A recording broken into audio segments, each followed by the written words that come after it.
A big thank you to Squarespace for sponsoring this week's video, but more on that later. Okay, so this is a video I've been wanting to make for a really long time, and today I just decided to start. Hi. Share bits of our life. Lady. Are you waving at yourself?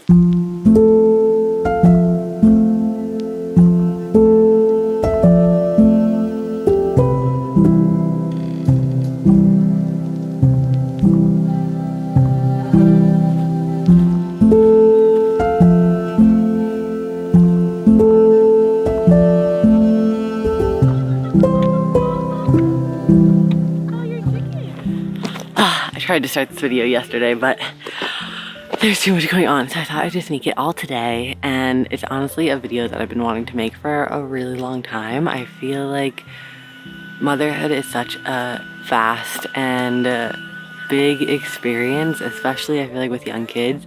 I mean, just have one kid. I know there's people out there who like have 5 kids, 6 kids, and wow. But I still think that 0 to 1 transition is such a dramatic shift in our existence. Mama talking. I'm making a movie about being a mama. What do you think? And I got so many questions. I just put like a slide up on Instagram and asked for your motherhood questions, and I got so many, and I tried to kind of categorize them into different areas and topics.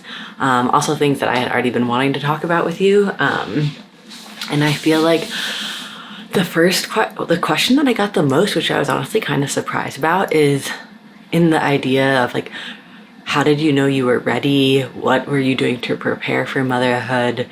How was like that transition from 0 to 1? And I think this is a funny one for me because I always wanted kids. Like, it was something that I just knew even from when I was little. And it was so interesting because I ended up meeting Lou when I was really young. Like, I think we met when we were 19 years old, and we didn't know we were like a perfect soul match right away.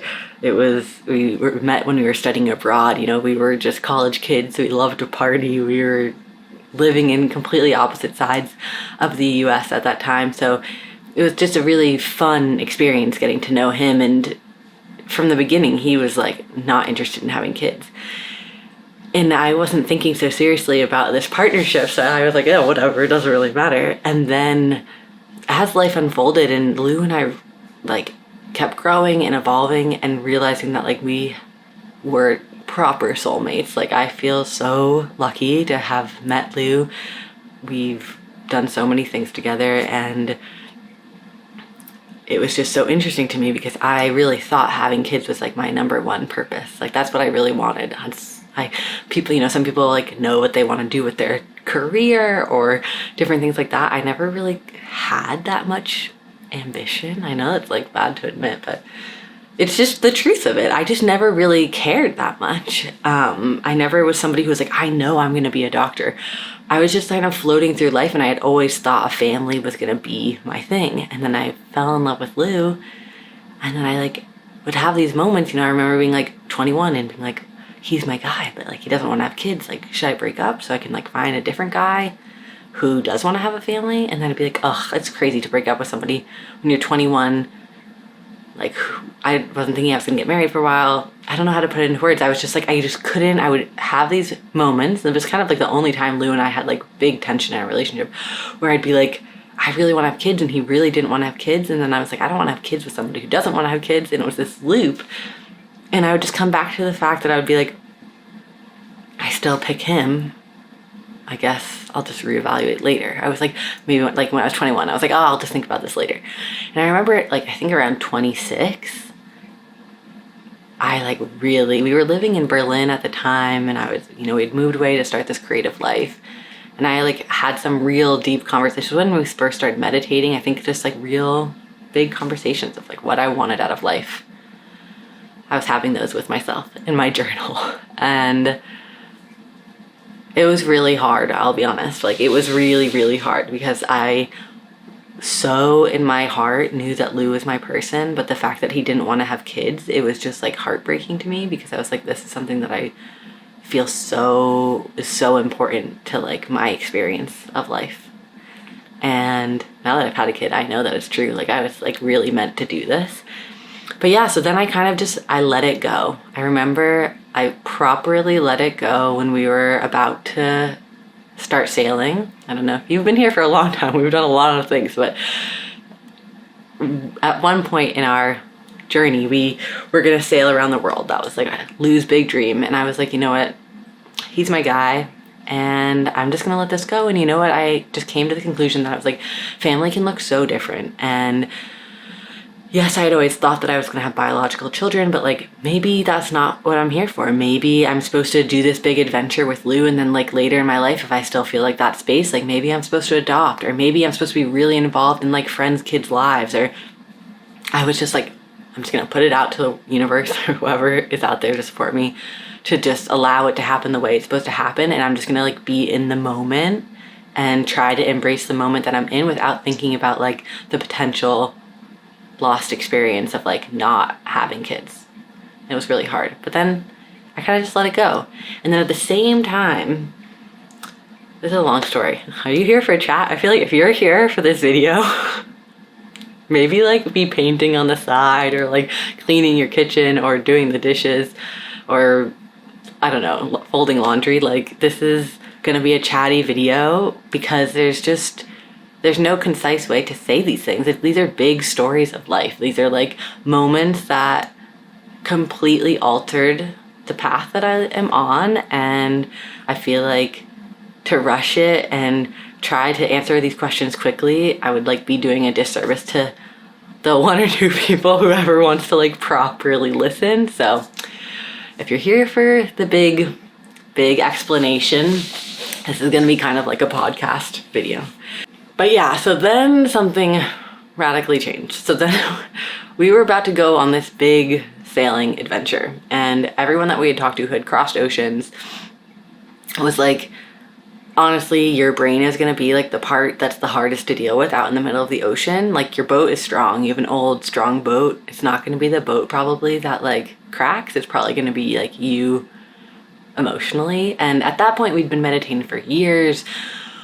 I feel like we were pretty confident in our mental ability. You know, we would like had studied grit and tried all these different hard things and did ice baths. And then I kept stumbling online on like things about subconscious reprogramming. It kept showing up in different places. And then Lou was reading this book. I forget what book it was, but he was reading this book and it started talking about subconscious reprogramming. We read a lot of like the self-help, like those kind of books. Spiritual books, like all those different things. That's like my favorite kind of thing to read. Lou's too. We read a lot of that stuff. But he was like, oh, have you like heard of subconscious reprogramming? And I was like, I do. I've heard of it and I know people who do it. And then we kind of decided on a whim right before we were gonna like really embark on finishing the boat to get it ready to cross the ocean. We booked in a kind of like, it's like a retreat. It was like an intensive, I guess is the word they use. And it was like 4 days and we did double sessions every day. And it was like a huge amount of money and it was a huge amount of time, effort, and really, I feel like one of our scariest investments we've ever made, and the one that changed our life most dramatically. And that was doing an intensive with this amazing couple, Heather and Kent. Their thing is called Mind Change. This is not an ad for Mind Change at all. I just want to share like the things that have actually supported us so much. And there's no way for me to answer the question of like, how did we know we were ready for kids without talking about subconscious reprogramming? So to go on this intensive, we had to like write down every negative memory that we had, which is like an insane thing to do. But we had these pages and pages of negative memories that we'd written down, and like kind of like you had to number them, like how intense of a memory it was. And then we worked with Heather and Kent to clear all these memories, kind of like neutralize them in our mind. Some of them you neutralize, some of them you rewrite, some of them you do all sorts of different things. It's a really powerful modality, and I feel like it really opened the door for me to like move past just meditation and being like, I don't want to just like calm my thoughts. I want to like put good energy into my body. And like, I don't know, that experience was so massive for us. Like, I feel like I had done a ton of work. I used to have an eating disorder, probably from 16 to like early 20s, on and off. I was bulimic for a really long time. And it's like so weird for me even to say that now, because I feel so removed from that behavior and from that state of mind where I was. And I had done, you know, I talked about this a little bit in our Live Creatively book. I used to talk about this in our newsletter. This was before all of the mind change stuff and the subconscious stuff. But I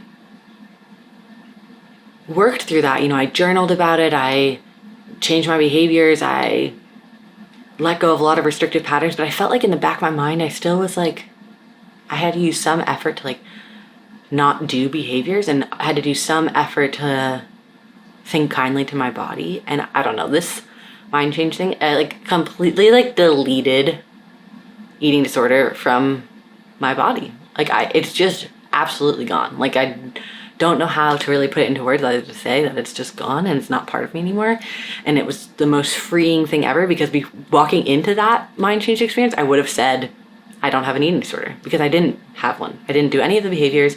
I wasn't restricting, all these things. And then the lightness that came from doing the subconscious reprogramming and like really clearing out all those past memories, radical.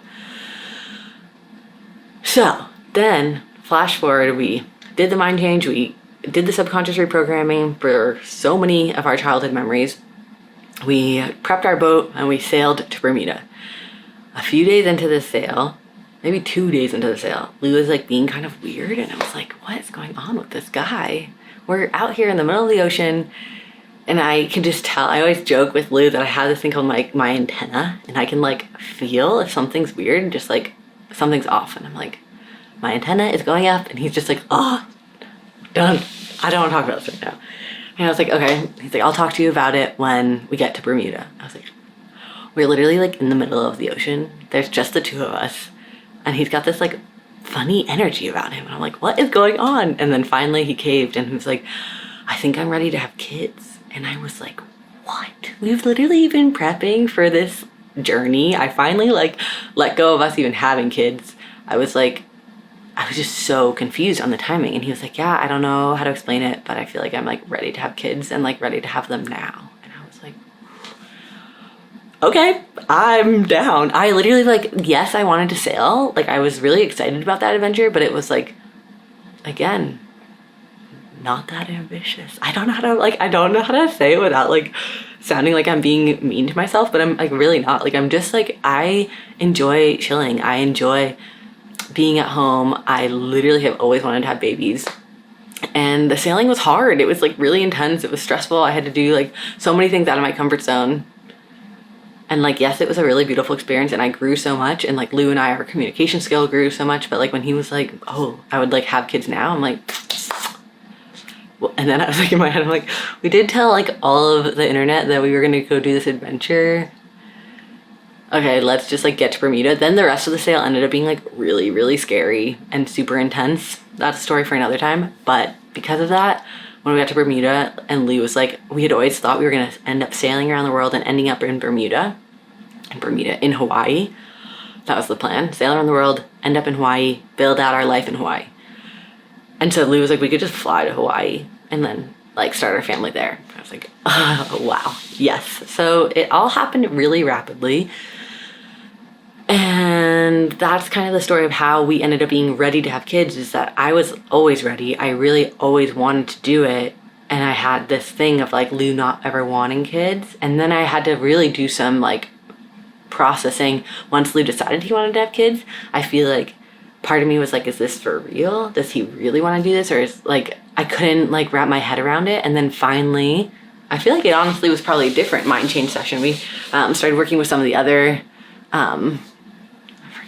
Mackenzie was her name. She's awesome too. We worked with Mackenzie, and I feel like in one of the sessions I was working with her, I was explaining how like I had this weird like nagging thing of like maybe Lou didn't actually want this. And then I worked through these thoughts of like, when has Lou literally done anything that he didn't want to do? Like when he decides something, he is so clear and he's so focused and he's so committed. It's like he made that decision and he knew what he was saying. He wouldn't have told me, as somebody who had literally always wanted to have kids, who had like cried to him about I wanted to have his babies. He wouldn't say like, okay, now I want to, and then change his mind. Like it was like, he is a person who is like 0 or 100 in his life. And I have so much evidence about that. And now we have this beautiful kid, and it's literally been so big and so wonderful. But that's kind of like a really long story. How long has this been? Max and Lou were on some sort of adventure, maybe to Home Depot, maybe to Tractor Supply. And I thought that this would be the perfect time to kind of go into the next topic, which is, let me get comfortable, in the woods. Freya's here. She's hilarious. Let me see if I can show you this. She is hunting chipmunks, one of her favorite activities. She just chases these chipmunks all day long. They're in the most hilarious battle. She never gets them, but they will keep her entertained for her whole life, I'm sure. But the second question I think is such a good one is, so many people ask me about self-care. Like, as a mom, how do you make time for yourself? How do you cultivate your creativity? How do you not lose yourself to motherhood? That one came up so much. And I feel like I have like a two-pronged answer to this. And I'm going to go with like, it might feel like a little bit radical at first. And this is just my perspective. So if it resonates with you, take it. But if not, then maybe go to a different source. But for me, like, the idea of losing yourself in motherhood just like doesn't resonate at all. And I think that's because I feel like language is so powerful. I really, really believe in choosing your words to create a story that supports you in your life and using words that are useful for you to feel good in your life. And I think that this narrative of like losing yourself in motherhood like pulls us down into a downward spiral emotionally, because there is a death of our younger self, the pre-child, like they talk about that, like the maiden to mother transition. It's massive. And I think losing yourself is part of it. Like in a good way. It's like, it's an evolution. It's an expansion. You are becoming this new version of you. And I think that for me, at least, and like in my experience of it, we had a pretty hard entry point into the world. I was hell-evac'd from where we had a home birth to a hospital where my son was in the NICU for a week. Like, believe me, it was an intense initiation into motherhood, and I've done a lot of work to process that experience and realize that that experience was something in a way that I needed to choose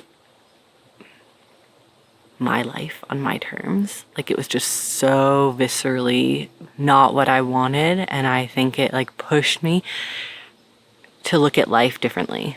And I think sometimes traumatic experiences can do that. They can like push you into a new direction and a new perspective and be an opportunity for growth. And it's not that it didn't come with a lot of pain and a lot of tears, and it was so hard, but on the other side of that, after like working through that, I am grateful for it, because I really like I feel like it was a lesson in like, no one can tell me how to live my life, or no one, especially, maybe not, I don't know if I've gotten that far, but like no one's going to tell me how to raise my kids. Like, that is something that I know at my core, what I want to do. And I feel like nothing could shake me from that. And I'm so grateful that Lou and I are like so in line with how we want to parent and how we want to create this environment for not only our children, but it's for us too. Like, this is an environment that we all can thrive in. That was a little bit of a tangent. But it's just the idea of losing yourself. I think how do I say this? I think it comes down to the fact that like I almost feel like losing yourself into experiences and being fully in a state of surrender for what life is giving you in that moment is where we can have our moments of biggest self-growth and self-expansion and connection to the universe and source, or however you want to describe it. And so,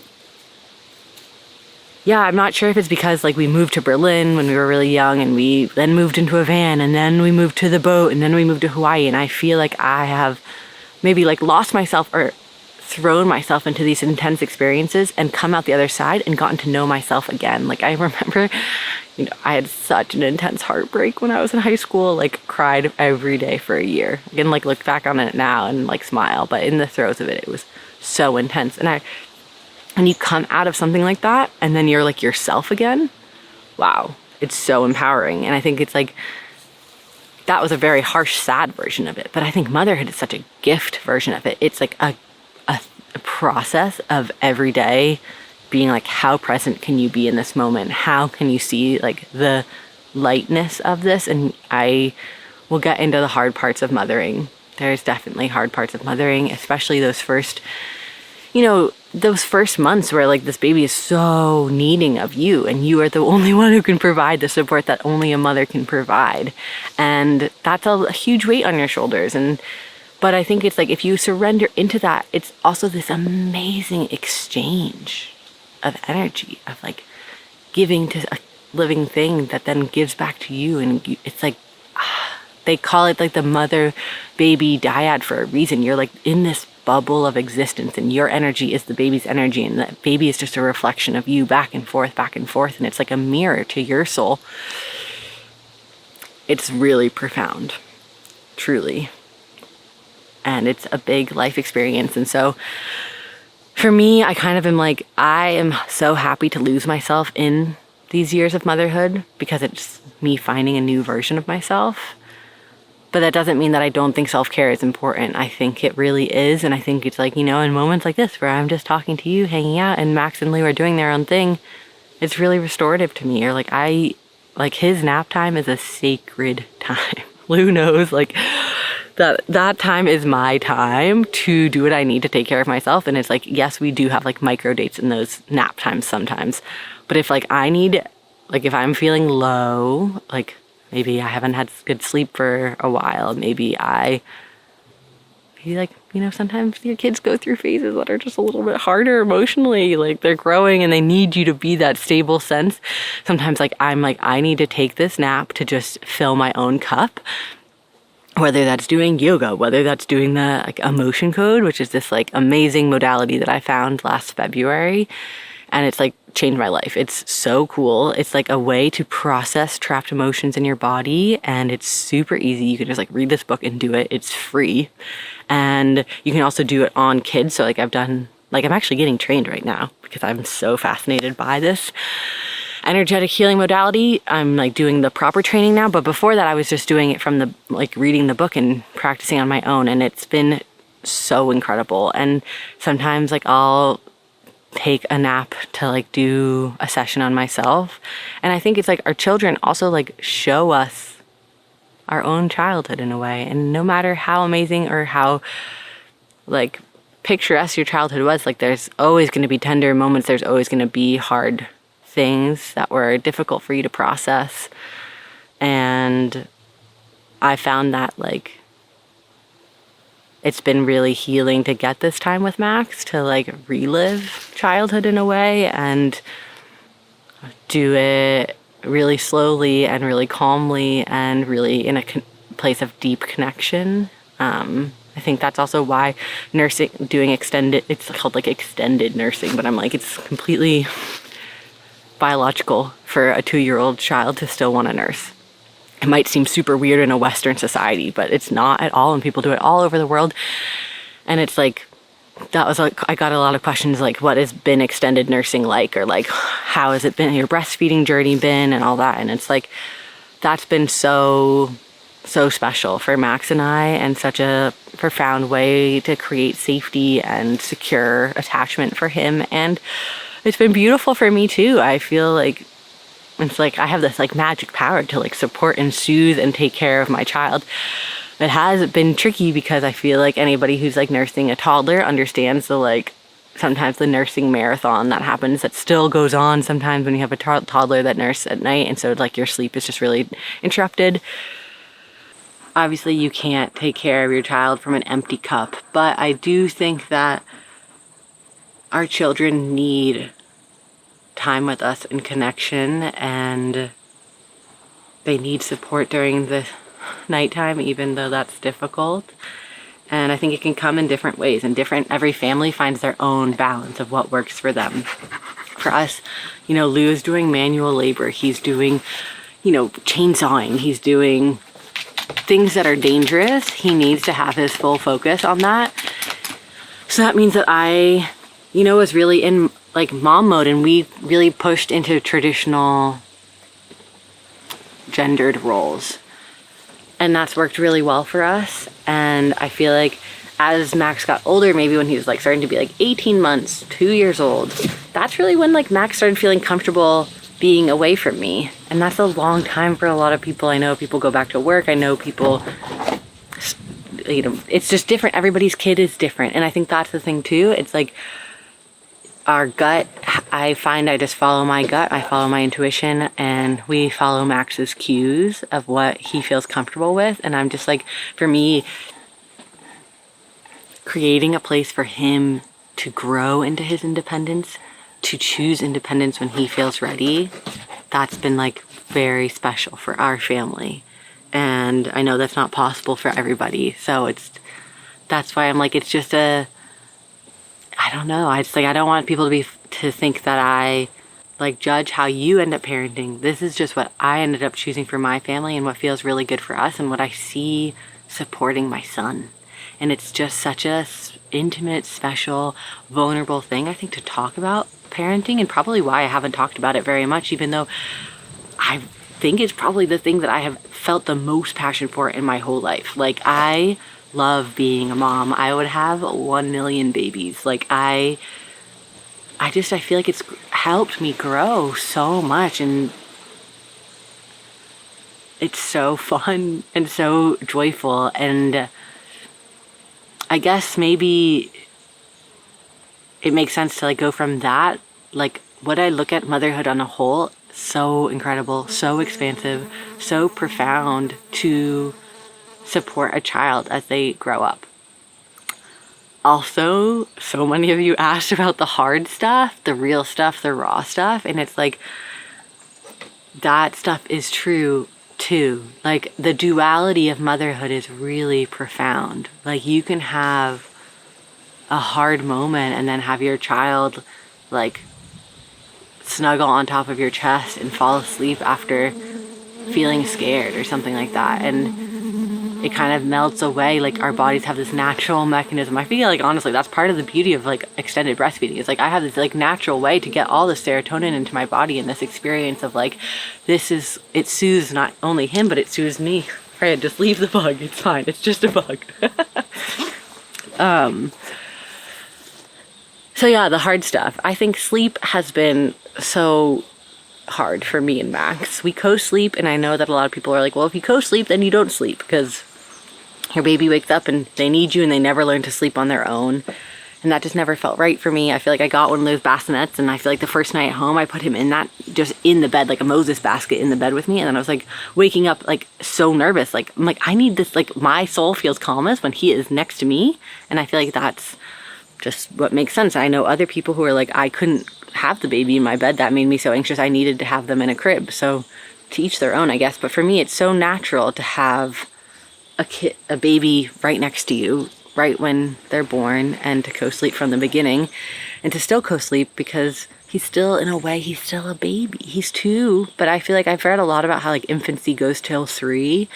And I think that that's one of the coolest things about right now, is it's like, you see a 2-year-old and it's like they look like a big kid and they act like a big kid sometimes. And then you see in these soft moments that they're still a baby, and they still need that tenderness, and they still need that care.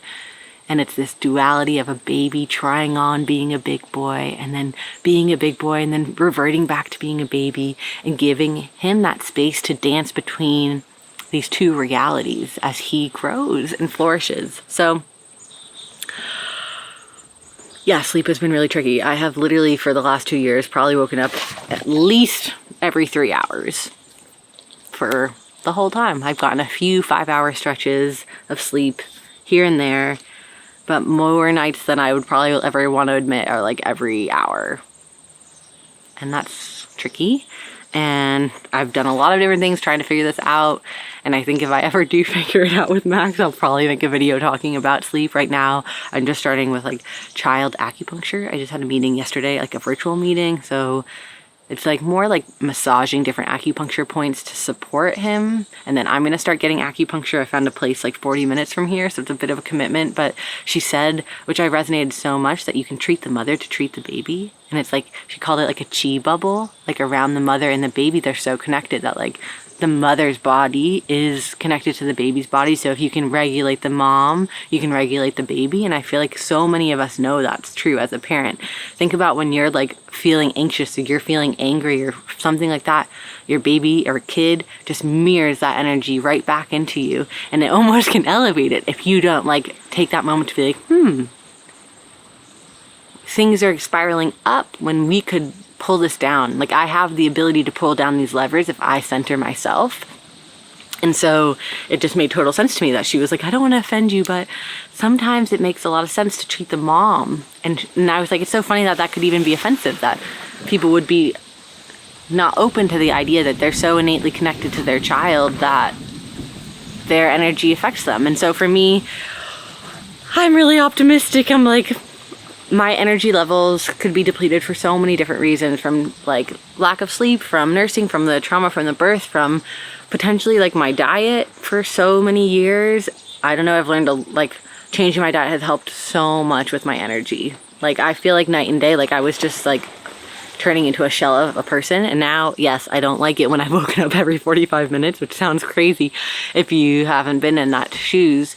But now, like, if I go and have like a solid breakfast with like a ton of ground beef and eggs and maybe a slice of sourdough and some raw butter and a glass of raw milk, I can be like, I've stabilized. And it feels so different in my body. Like, learning to cook animal products and reincorporate them into my body and into Max's body, into Lou's body, I've seen so much benefit on that front.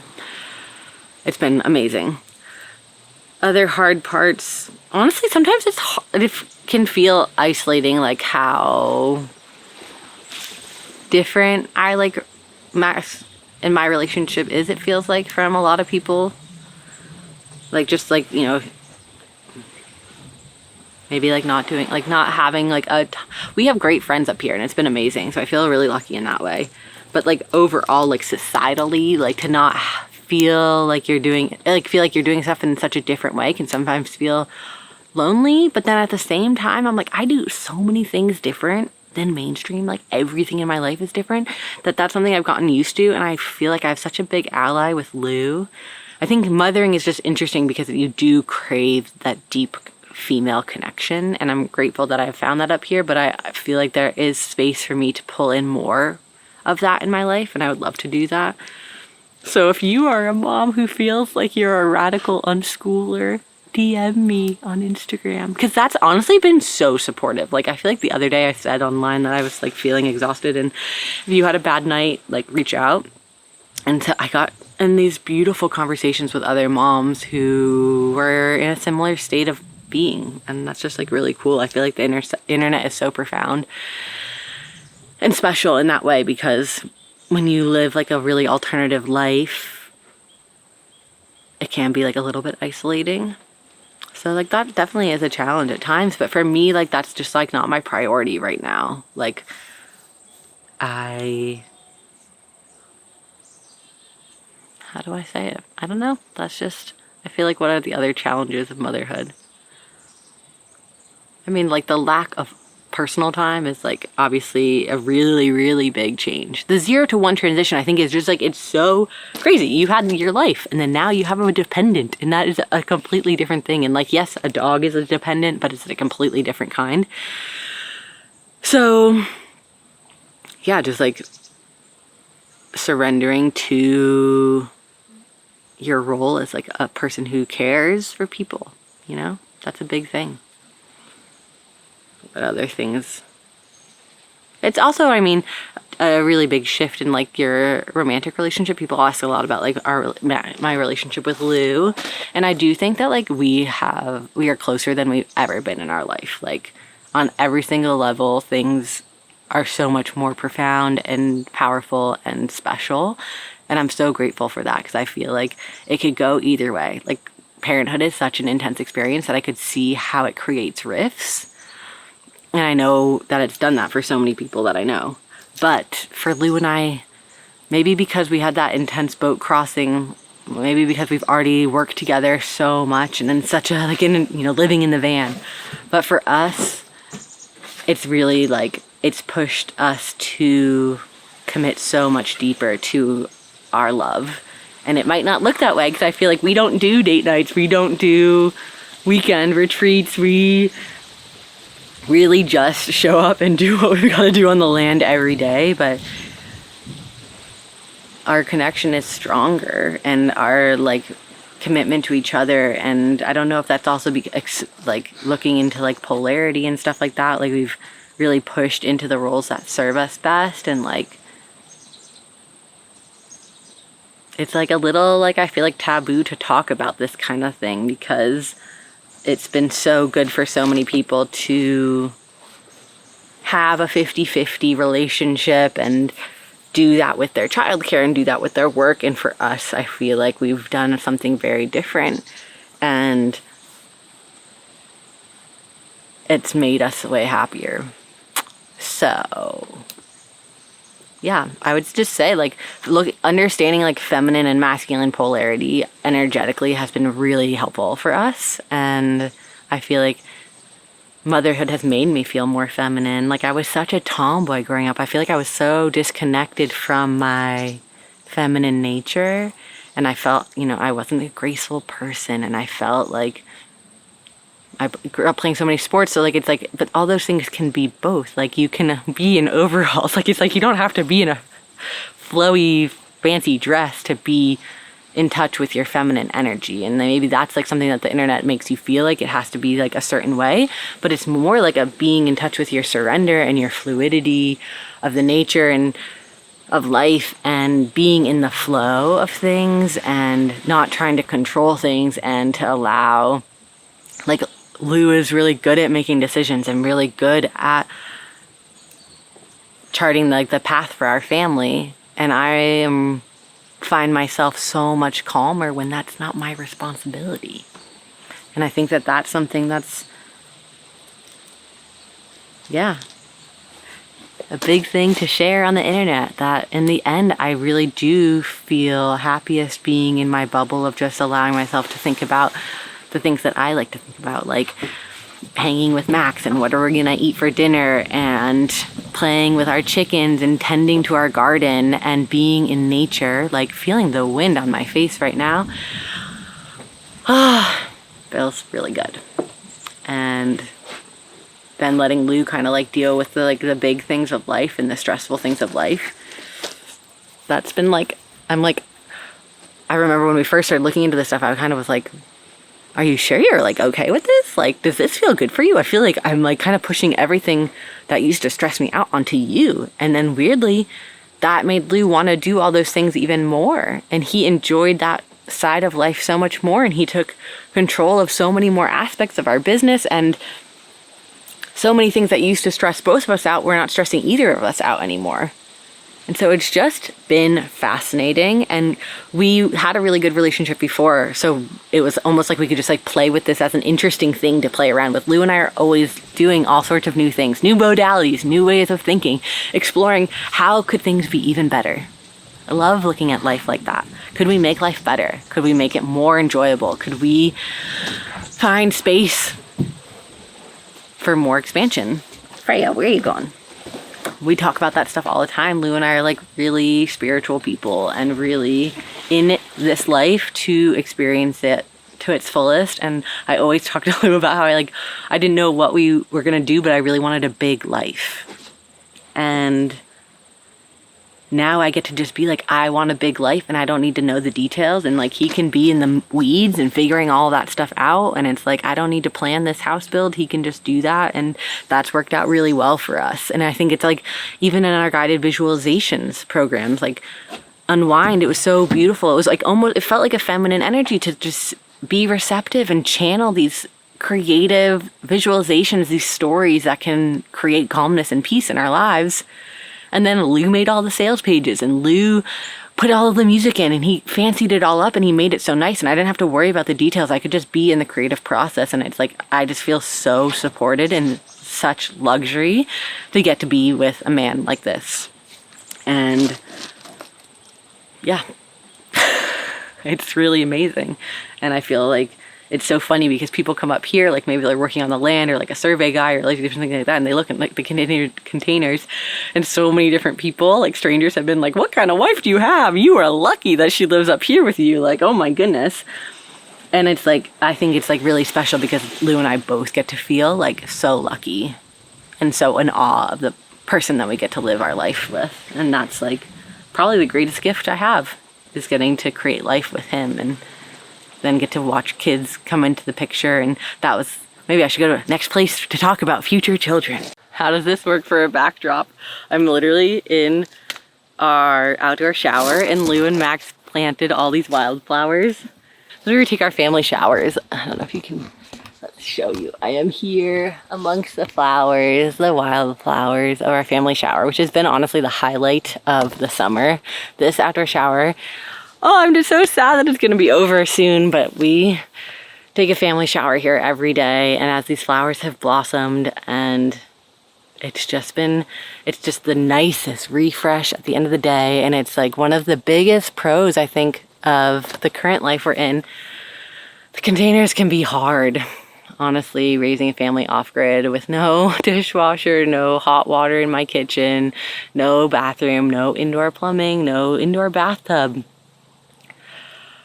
It really has pushed me to grow and to embrace nature in a way that I never had before. Even living in the van and stuff like that, it's just different, I think, when you have a kid and you're doing it. But when I come and take an outdoor shower here, even the, hiking down here with a toddler, with your towels, with your clothes, with a dog, sometimes you're like, this is a big transition. Going. And, some nights it's windy and cold and you're like, we're still showering outside, do we take a bath? All these things.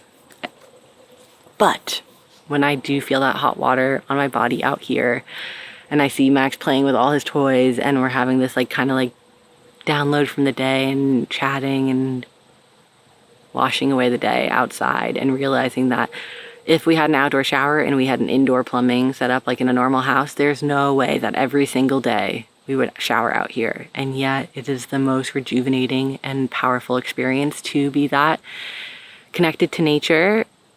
And so that's such a gift of this current chapter. I know, when I look at our future and I look at us having a house up here, and I'm so excited for that for so many reasons, because it's going to make life so much easier.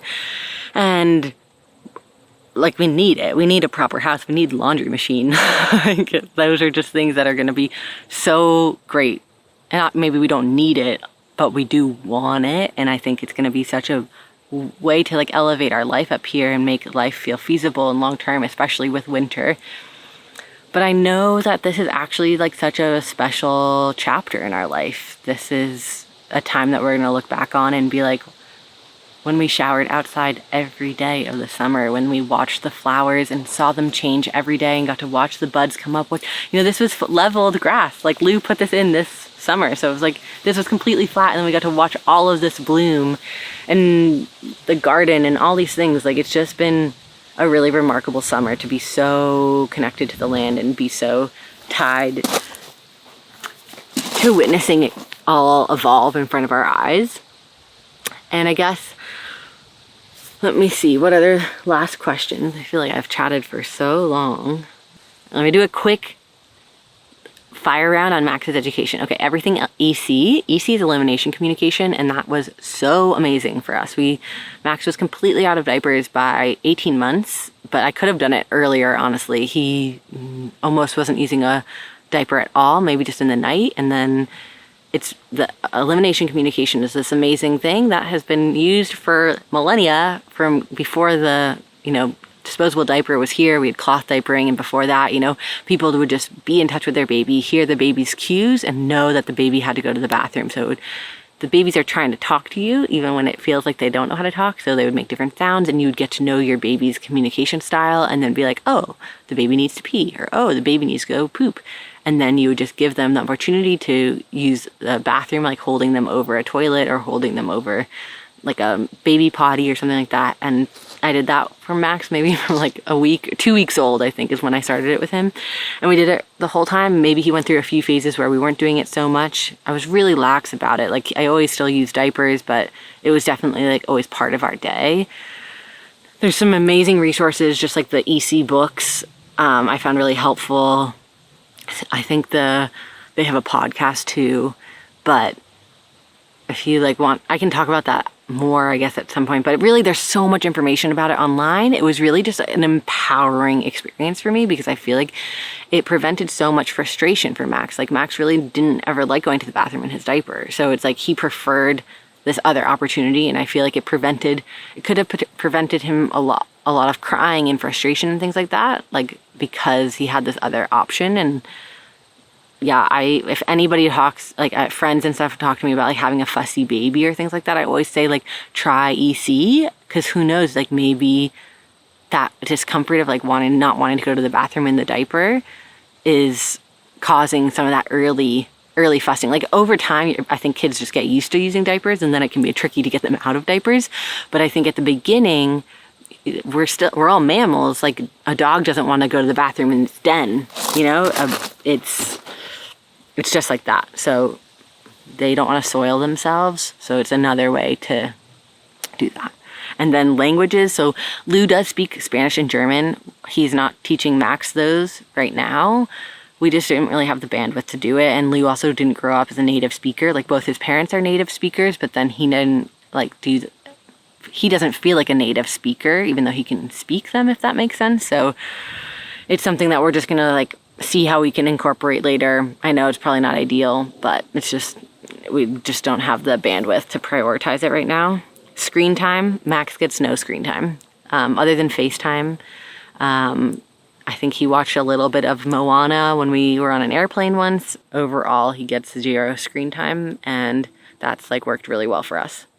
Unschooling is our future plan, and it's kind of like already in the works. I feel like Max is learning so much all the time. Like he's really smart and he can do so much already. He's building things, he's farming, he understands patterns so well, and it's kind of like, it's something I'm really looking forward to, seeing how his education evolves. And we're really open to doing a lot of different things with him, but I do feel like I would be shocked if we ended up like sending him to a school. Like I don't really feel like that's in our future. The final questions everybody's been asking: are you gonna have more kids? The answer is definitely. We definitely want to have more children. We're kind of just like figuring out when, because we are in like a tricky housing situation with the lofted bed and the no bathroom and the no hot water, and yeah, just kind of like figuring out the timing of that. But I would love to have a bunch of kids and a big family, and it's just been so rewarding. And that is really interesting because I feel like when I came off of that traumatic birth, both Lou and I were like one and done. Like that was such an intense experience. It can't be that vulnerable again. And since then I've like processed so much of that with like different tools, and have my perspective on so many things that's changed. And I'm so looking forward to being pregnant again. I'm so looking forward to giving birth again. And it's like remarkable how resilient humans are. And I hope that like I could look back on this video in 10 years and have like this big family, that we have family dinners and have a long table with like all these kids and all these friends and all this family there, and all these animals living out on the land, and just like this big beautiful life. And I feel like even though we don't have all those things right now, like the life is still so big. Like even with one kid, I think that's like the thing that's interesting is like sometimes if you do want all those things, it can be like, how do you feel present in the current moment when you like, you know, your family isn't complete, and like maybe you're trying to call in a baby, and like how do you feel like secure in the moment you're in? And I feel like when you just like forget all the things that you want and you look at what you have, it makes it feel so much easier. Because yes, I want like Max to have brothers and sisters. I think it would be so special. I know how important that bond is. But I also am like, I look at him and I'm like, he wants for nothing. He just wants to hang out with me and Lou, and like whatever the timing ends up, because I feel like that's something that you can get in your head where you're like, oh, like if it takes so long, we don't have a house. What if there's a huge age gap? Will he still be close to his sibling? Will he be missing out? Like who's going to go like play in the forest with him and stuff like that. And so it's just about like surrendering to the timing of life and seeing how things play out and what feels good. And yeah, so I have no idea how it will all shake out, but I know that life will give us a lot of miracles because it already has. And we feel so grateful for this land and so grateful for the chaotic dog that chases chipmunks all day. And now that we have chickens and I can see us getting pigs and sheep and goats, and yeah, life can be really big and beautiful in so many different ways. And so it's just about finding what makes sense for us. And like, yeah, I hope that this was fun. I hope that you enjoyed this little chat. Like, if you did like it, let me know, because we can chat more. I always have so much to say. And it's just been like, living here has been so special. And sharing these moments with you has also been so special. And sometimes I'm like, I wish I could share more. And then other times I'm like, I share too much. I should be like close down my family and keep it all for myself and keep it all protected and all safe. And so it's like, it's an interesting balance of finding so much joy and so much creative expression in our YouTube channel and sharing our life. And then other moments of, you know, when fear hits you and you want to like close off and like protect yourself from the world. It's interesting how that dance happens, but right now it feels so good to make these YouTube videos. It feels so good to include you in our life and share our family growing. Like the most precious and profound experience of our life is, you know, coming through in these videos. So I hope that you enjoy it. I hope you like this motherhood chat, and we'll talk soon. A big thank you to Squarespace for sponsoring this week's video. Squarespace has been with us since the very beginning, and together we've grown our site into a beautiful online store. One of the products I'm most proud to share with you is our free guided visualization program called Stress Melt. Lou designed the entire page for it on his own using the new drag and drop tools, and it's so cool how empowering the new Squarespace layouts are, because they allow anyone to get started right away with all the wonderful little details that go into designing a space. I really love how you can easily add images, add movement, just create this dynamic display page all in a matter of minutes. Best of all, having the ability to preview desktop and mobile layouts is so essential, since most of our page views actually come from phones, not computers. If you'd like to build your own website or online store, head to squarespace.com/wildlyroam for a free trial and 10% off your first purchase of a website or domain.